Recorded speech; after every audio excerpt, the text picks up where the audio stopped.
உண்மையாலுமே இந்த இடத்துல உங்க மனசாட்சியை தொட்டு சொல்லுங்க. எல்லாருடைய மனசாட்சியை தொட்டு சொல்லுங்க. என்ன சேர்த்து தான் சொல்லுவாங்க புரியுங்களா? தேவன் என்கிட்ட பிரியமா இருக்கிறார்.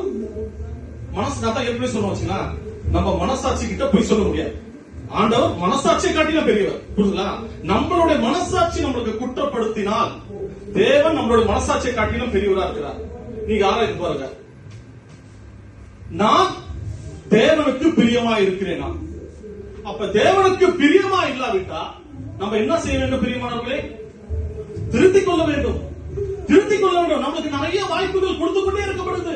நிறைய வாய்ப்புகள் கொடுத்து கொண்டே இருக்கு. பிரியமானவர்களே, நம்ம திருத்திக் கொள்ள வேண்டும். நமக்கு எச்சரிக்கை கொடுத்து கொண்டே இருக்கிறார். இதனால்தான் முன்னாடி 10ஆம் அதிகாரம் 1ஆம் வசனத்திலிருந்து பாத்தீங்கன்னா, பழைய ஏற்பாட்டு காலத்துல அவங்க கீழ்ப்படியாத நிமித்தம் அவங்க தண்டிக்கப்பட்டார்கள்.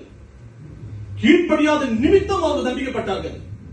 நம்ம புதிய ஏற்பாட்டு காலத்துல இருக்கும்போது நமக்கு ஒரு எச்சரிப்பா இருக்குது. என்னது?